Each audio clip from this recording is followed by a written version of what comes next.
Hello, everyone, and welcome back. It's 20 past 11 on Tuesday, the 14th of April, 2020.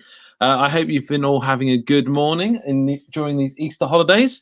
It's beautiful weather outside. I know some of the children here have been pond dipping this morning, so a lovely thing to be able to do, having a look at some of the newts in our pond.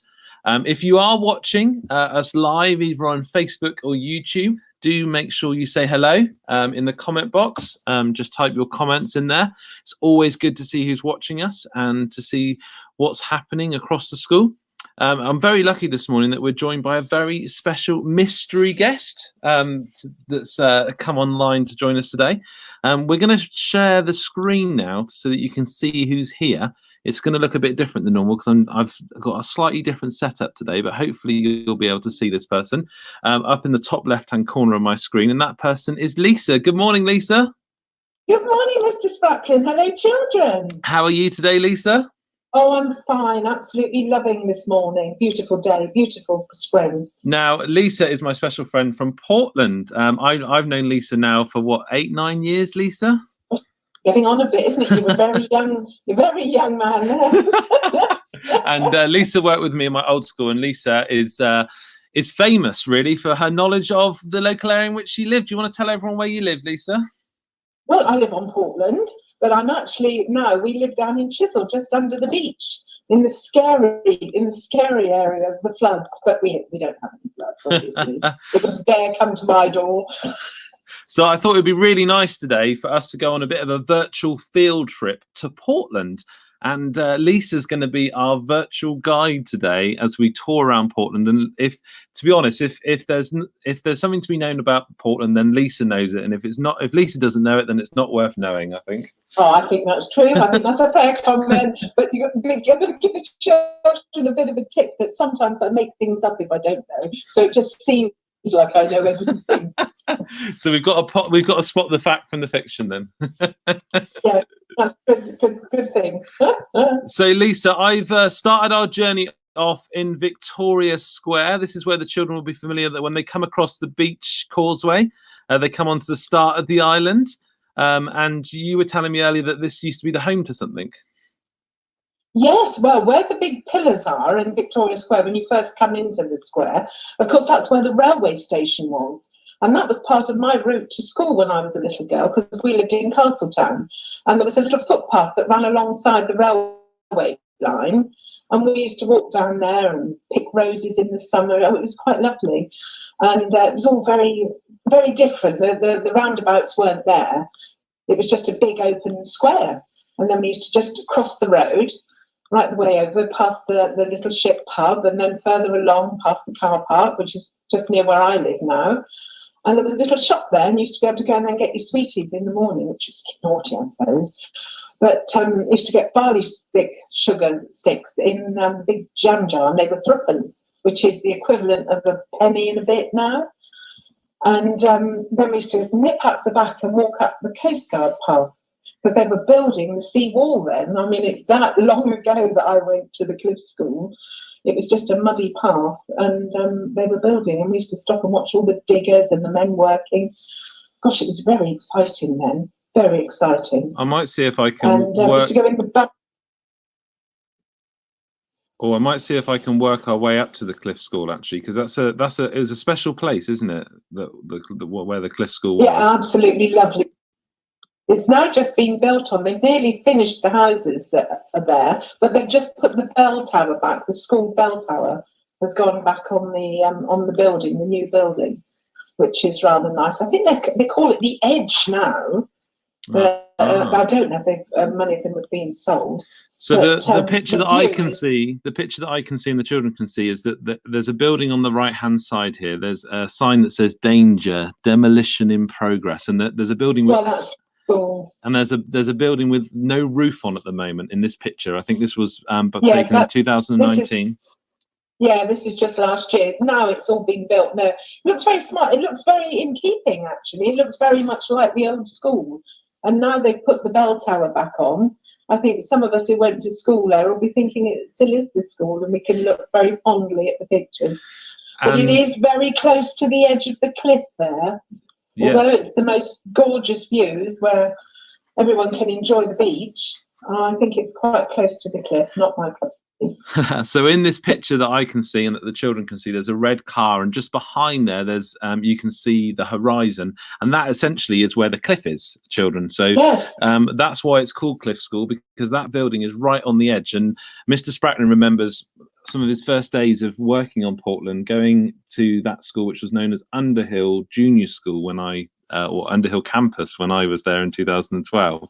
And the children in the playground there used to play a game, which I'm sure Lisa will be familiar with, and that they, on a windy day, they used to open their coats like they were flying like Batman, and they could actually take off. That's right. The children, their feet came off the ground, and they would often go straight into the fence with their coats, because it used to get very, very windy, and sometimes they'd have to close the playground because of the winds were so high there. And if you look, children, if I just move the picture around slightly, you can see that the view from that school is beautiful. It looks out across Chesil Beach, across the Fleet, into the distance there, and that's very much, a view that's on your doorstep, Lisa, isn't it? Oh, it's lovely. It's every day. That's our daily walk. We walk from the house across and out along the footpath, past the beach huts a little bit, and then have a little rest on the sculpture on the wall there, and then back. And actually now, of course, because the sky is so clear and it's been such beautiful weather, we've had the most amazing views. It's just glorious. It's just glorious to have all that horizon. You don't feel like you're in lockdown. You feel like you've got the whole world at your fingertips when you can look out like that. It's wonderful, wonderful. So what I think I'll do now is I'll take us maybe down to Castletown. That might just take me a second to navigate through. Down. I'm going down High Street at the moment. Going past. Or are you going back the street through Chisel? Through Chisel. Or are you going down through Fortune as well? Yeah, I'll go down through Chisel. If I can get that, if I can click right, it won't let me go. Maybe. Because of course, when I was a little girl, in November, that's the whole of Chisel used to be full up with Portland Fair, and it was the most amazing time. The whole street was full of stalls and rides, and Baker's Grand had the Noah's Ark and the gondolas in there and the bumper cars. Oh, it was so exciting. It was so exciting. There were all sorts of sideshows. I remember Rona the Rat Woman. She wanted to sit in this big glass cage, and all these rats used to climb. Oh, it was terrifying. But everyone had to go in and have a look at all the rats. And then you could have your photograph taken with little dear little monkeys. It was awful, really, when you think back. How things have changed, and for the better, I hope. Because I don't think people should have monkeys dressed up for photographs. No, it's good to hear. Really. It's good to hear that things have changed. I've just I've dropped my Google Street Man into the middle of the sea, so I'm just getting him back. I went a bit. It's a good job the police. It's a good job the police aren't around, because the other day they got 2 divers out of the water who were spearfishing off of Chesil Beach, because people have been coming to visit, even though we're supposed to be not travelling to try and protect people. These guys had come over with their spearfishing and their wetsuits and had gone in, but the police were patrolling the seafront and hauled them out of the water and sent them on their way. Right, well, I'm pleased to hear that they were doing that. So, Lisa, I'm outside Osprey Leisure Centre now. Do you want to tell us why Osprey Leisure Centre has significance? Well, Osprey Leisure Centre used to be the Royal Navy had the sailing club, and it was also the Shore Patrol, which was the naval police station, was there. And when we were children, we could walk through there. We were allowed to walk through, the children who lived there, to get down to Black Barge and down to Portland Castle. But just opposite the Osprey Leisure Centre, which was actually bought from the Navy for the community through a local trust group set up by Dr. Mason and his wife, and is now run for the benefit of the community. Just behind there is what's called the Incline, just by those big tower blocks. And that's the old Merchants Railway, where the stone used to come down from Top Hill, from the quarries, to be loaded onto the barges at Stone Pier, which is just a bit further along by the Sport Hotel now. Now it's got a lovely big sort of building that looks like a big ship, actually, that's holiday lets. But of course, Castletown was where the naval base was, and it was such a busy area when I was a child. It was hugely busy. The whole of the fleet used to come in, foreign ships. I mean, people say that Portland was cut off. It never was. I saw every nationality when I was a child. They were everywhere. Different people. It was all so vibrant and so exciting down there. And in fact, the railway used to run across the street because the main railway used to take the coal to the ships, and they used to and bring it from there to take it up to Top Hill, up to the coal yard. So I'm on the junction now with Lerwick Road, where the bridge is, which goes up to the incline there. So that would have, this bridge that we can see now, that would have had Portland stone coming underneath it, wouldn't it? On tracks. Yes, that would have been part of the railway. That was the railway bridge that led down to the railway station, and that's where the footpath ran along the side, where all the dog roses and where the blackberries grew. It was ever such a pretty walk. I mean, it looks so different nowadays, obviously, but even then, that was before the air station was built when I lived in Castletown when I was a little girl, so it was quite a different thing. But the stone used to come down. They had their own sidings in Easton, the stone company, to load the stone, to take it off to London, because, of course, most of the buildings in London of significance are built of Portland stone, like St Paul's Cathedral and the Tate Gallery and all of Whitehall. That's why it's called Whitehall, because the first building there, built by Inigo Jones, is white stone. And all of Regent Street and Portland Place, where the BBC are in London, all of those places are built of Portland stone. Quite incredible that there's any stone left on Portland, really. So we've got a few people watching that want to say hello. We've got hello, Mr Spracklen, from Lisa. Hello, Mr Spracklen and Lisa from Evie and George, who are watching. Hello, Evie and George. Hello, Thank you for watching. Are they in Dorchester, or are they? They're in Dorchester, yeah. And we've got Olive who's watching. Good morning, Olive. Thank you so much for joining us. Olive.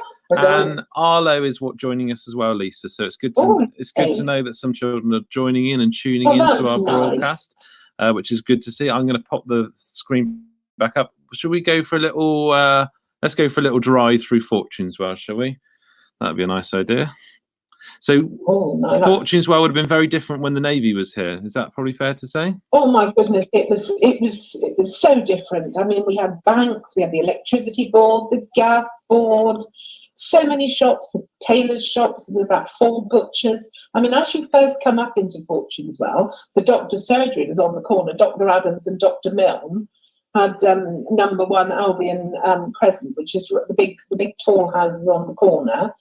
And then as you come round the corner and up, there was a do-it-yourself shop, and then there was Cumberland's Bakery on the corner, and on the next corner was the church, which is now the theatre, Royal Manor Theatre. Let me see if I can get outside the Royal Manor Theatre, because that's that building there. So I'll just get outside there. And that's still a working theatre today, isn't it, Lisa? Oh yes. It was a Methodist church when I was little, but it was taken over by the theatre back in the late 70s, early 80s, and it's brilliant. They have lovely plays and musical evenings, and it's very convenient because my daughter's house is just 3 doors away. So she lives on that steep bit of pavement. So if we go to the theatre, we can always go to Vienna's first.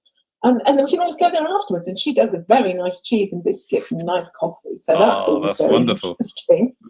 And then as we go up the hill, we've got the church on the left. Oh, sorry, opposite? Just opposite there. Opposite was a watchmaker's and a barber's. I don't think the watchmaker's, the barber's is still there actually, only it's different people have got it now, obviously. 60 years ago, that's quite different. But just along that piece, there was so many shops. There was a butcher's there as well, just there, and Cumberland's, the electrical shop. Mm-hmm. What else was there? Oh, there was an off license just on that bit there, and Kerslake Sweetie shop. Oh, that was lovely. They have the best sweets in the world. You could go and you could buy 2 ounces and you used to get them in a little poker, and then they twist it up and give you sweeties. Oh, it was lovely. And you could choose them, and you could have an ounce out of one jar and an ounce out of another. Oh, it was lovely. We've got a comment from Philippa. Philippa says, "This is great history, Lisa. Thank you," from Philippa.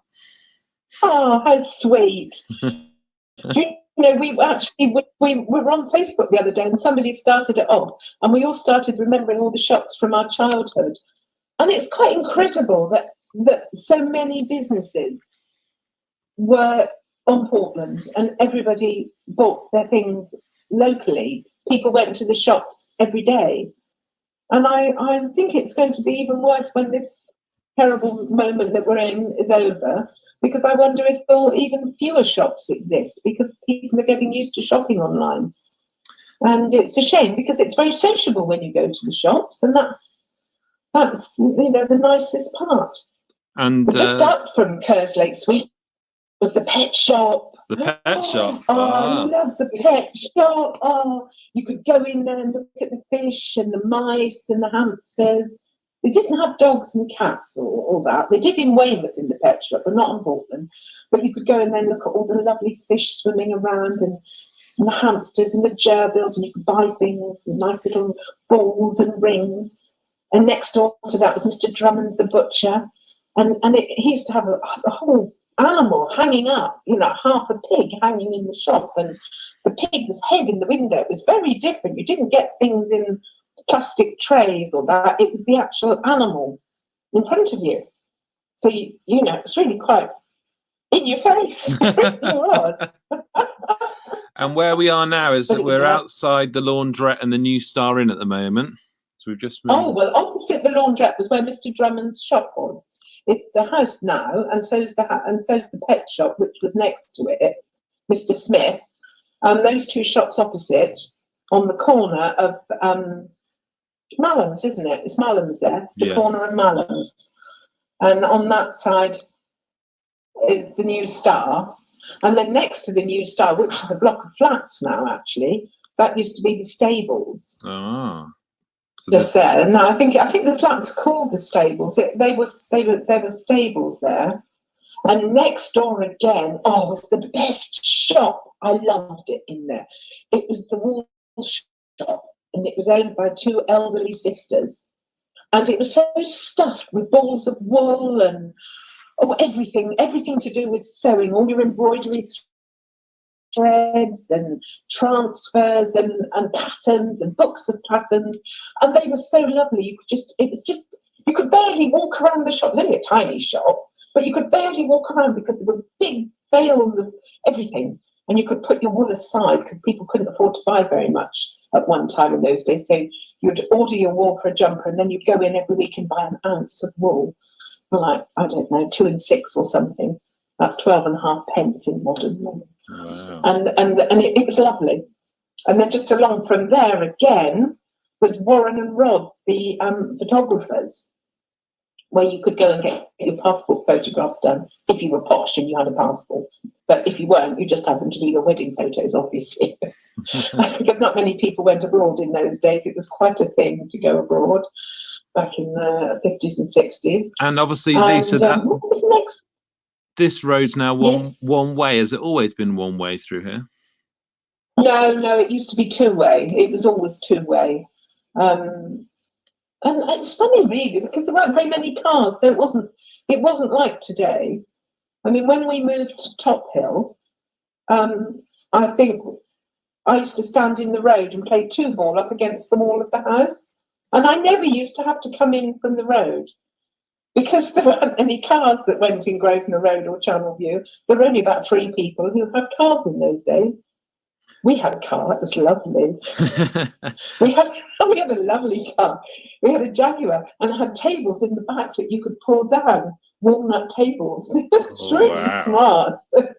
We're going to go a bit further along in Fortunes now. Where the current news agents is, and then up to where Red House is at the moment, the estate agents. Yeah, well, the news agents was a news agents. That's always been the news agents.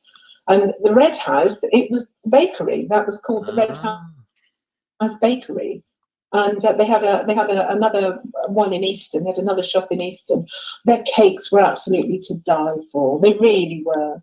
I know I shouldn't say that. I should be loyal to Cumbans, but actually, Cumbans made the best day of buns and the best pasties. But Red House made the absolutely best Jap fancies, they were called, rolled in walnuts, and like a baked slice. Oh my goodness, they were just gorgeous.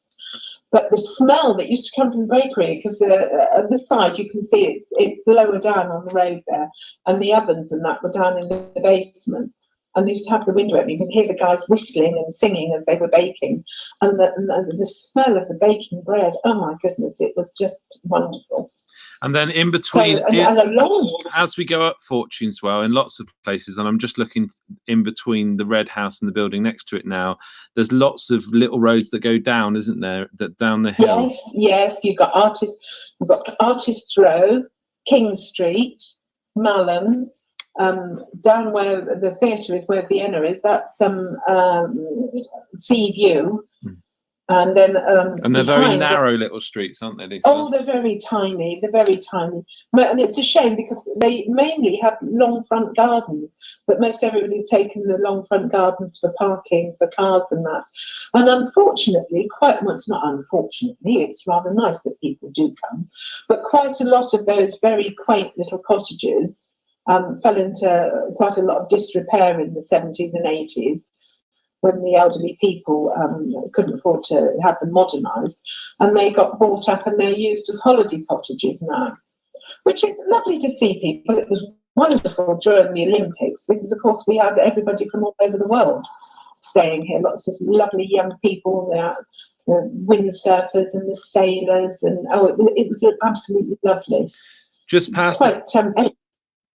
past the co-op, we've got some grand-looking buildings with pillars and. Yes. Well, they're the banks. That's where the big first one is the post office. What was the post office? That closed down about 5 years ago, and the post office is now in the paper shop. And next to that was the NatWest. Very grand. They were built in the 19th century. Really, the 19th century was Fortuneswell's heyday. With all of the naval ships and all of the building and the prison.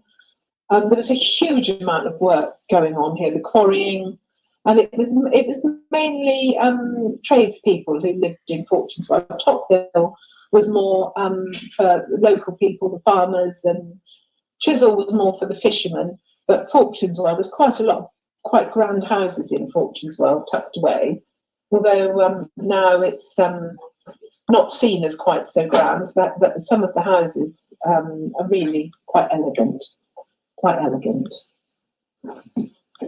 Next door to that, the last bank on that side, that used to be a department store. It was Stuart Morris, our local historian, it's his parents. His grandparents started it actually, but it was sold out to Gould's in Dorchester, and they came here in the 1980s, and they had the store there. It was a lovely store actually. You could get everything in it. It was a proper department store. Fortuneswell. Would have ever built that nowadays?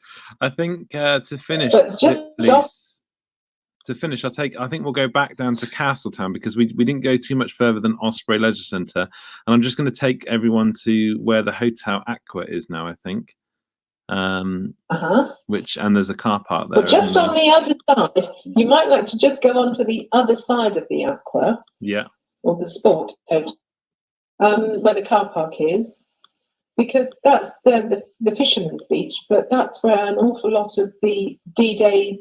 The Americans left. Yes, I've got that. Where the slipway is, the Castletown slipway. Yes. All along there and out onto Stone Pier. That's why the D-Day Museum is down in Castletown. And that's a really lovely day out for the children to go and have a look down there and explore all of that area. Because there's a Sherman tank down there as well, I think. Have you taken your boys there? I have. It's fantastic. Yes. Lovely, isn't it? I've been there a couple of times. It's a brilliant local museum. There's some fantastic resources there. It It's lovely, and it's very hands-on for the children. It's all local stuff. And a lot of the photos of Castletown on D-Day are from this scene that we're looking at just now, children. That you can see the water stretching out in the background. And perhaps, Lisa, you could explain what those large concrete floating structures are in the water there. Well, we call them. Well, they are the Phoenix caissons, they're called, and they were made. They're concrete, although they float because obviously the mass is spread over the water. There were lots of them towed out to France to moor the ships for the D-Day invasion when we went to get Europe free, and they were brought back. Some were brought back here to ease the pressure on the harbour and to put boats on, and to also break the wind coming across. And because it's a very significant harbour, Portland. Across one of the openings, there was a ship sunk, the hood, to stop the U-boats sending torpedoes in, because of course the home fleet. I mean, back in the day, there were hundreds of Royal Naval ships, and so they had to protect the harbours from the German U-boats and enemy attack generally.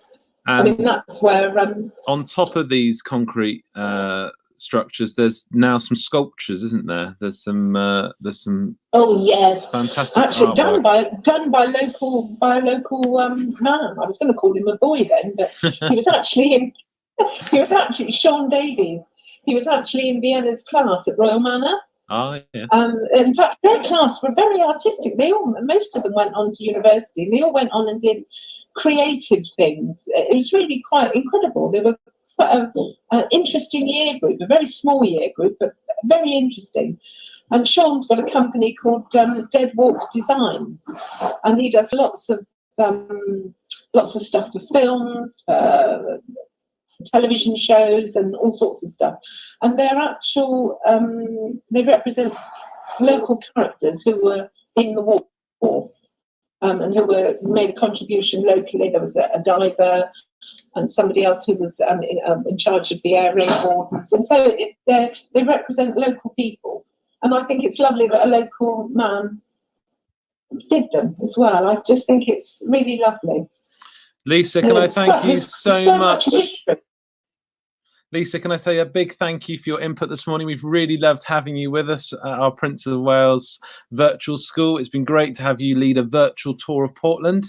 We had lots of people tuning in, lots of people saying that they love listening to your local history. So you'll have to come back again, Lisa. Any time, Gary. I'd love to see you over here with the children as well. We will definitely come over very soon, and we were planning to come to D-Day Centre with our Year 4, so if we get back in time before the end of the year, we'll definitely do that. I'm going to say goodbye to everyone that's watching. Thank you so much. I've had one last comment.